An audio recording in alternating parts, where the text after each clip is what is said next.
சாய் பக்தர்களுக்கு என் அன்பு வணக்கங்கள். ஓம் சாய்ராம். என் அன்பு குழந்தையே, சொல்லப் போகும் வார்த்தையை கவனித்துக் கேள்.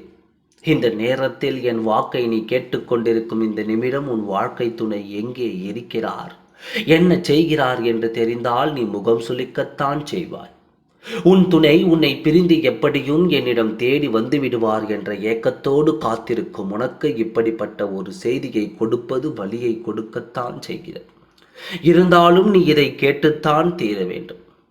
யார் எப்படிப்பட்டவர் என்பதை தெரிந்தால்தான் அடுத்த அடி நீ எப்படி எடுத்து வைக்கப் போகிறாய் என்பதை நீ யோசிப்பாய். இல்லையென்றால் உன்னுடன் வாழ அருகதை இல்லாதவர்களே நினைத்து உன் வாழ்க்கையை நீ வீணடித்து கொண்டு தான் இருப்பாய். என்றும் நீ அன்பு வைத்து ஒருவரை தேடுவதை விட உன் மீது அன்பு வைத்து உன்னை தேடி வரும் அவரை ஏற்றுக்கொண்டால் உன் வாழ்க்கை எப்போதும் தித்திப்பாக இருக்கும். எல்லோரது வாழ்க்கையிலுமே கசப்புகளுக்கும் இனிப்புகளும் கலந்துதான் வரும். கசப்பு மட்டுமே வருகிறது என்று வேதனைப்படவும் கூடாது, இனிப்பு மட்டுமே வரவில்லை என்று வருத்தப்படவும் கூடாது.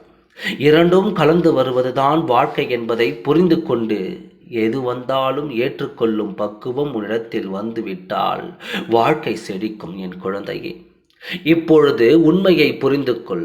உன் துணையின் உண்மையை நிலையை பற்றி தெரிந்து கொள். உன்னை ஏமாற வைத்து காரியங்களை நடத்தி கொண்டிருக்கும் உன் வாழ்க்கை துணையின் முகத்திரையை கிழித்து காட்டுகிறேன். வாழ்க்கை என்றால் ஒருவர் ஒருவரை புரிந்து கொண்டு ஒருவருக்கு ஒருவர் நேர்மையாக வாழ்வதுதான் வாழ்க்கை. கண் இமைக்கும் நேரத்தில் கூட எப்படி இவர்களை ஏமாற்றுவது என்று ஒருவருக்கு ஒருவர் பார்த்தால் அது வாழ்க்கை அல்ல, அது நரகமாகிவிடும் என்பதை இங்கே யாரும் புரிந்து கொள்வதில்லை. விட்டு கொடுத்து வாழ்வது என்ற பேச்சுக்கே இடமில்லாமல் விட்டு கொடுத்து விட்டால் அவமானப்படுத்தி விடுவார்கள் என்ற நிலைக்கு தள்ளப்பட்டு விட்டார்கள். அனைவருமே அதனால்தான் பல குடும்பங்கள் பிரிந்து வாழ்கிறது.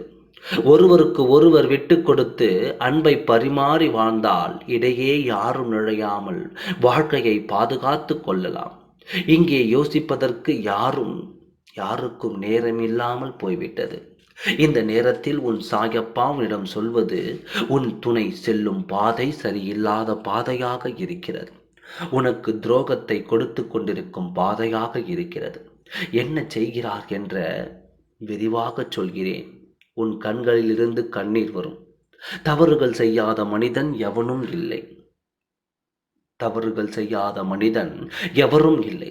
அந்த தவறை தவறு என்று புரிந்து கொண்டு வாழ்க்கையை மாற்றி அமைத்து கொண்டால் வாழ்க்கை சொர்க்கமாக மாறும்.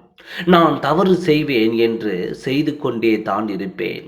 நீ சகித்து கொள்ள வேண்டும் என்று நினைப்பவரின் வாழ்க்கை கட்டாயம் நரகமாகித்தான் போகும் என்பதை மறந்து விடாதே. நீ தைரியமாக இரு. உன் வாழ்வை செழிப்பாக்குவேன். உன் வாழ்வை சொர்க்கமாக்குவேன்.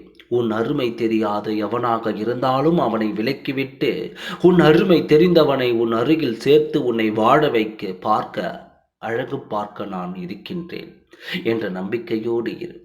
என்றும் உனக்காக நான் இருப்பேன். ஓம் சாய்ராம். நன்றி, வணக்கம்.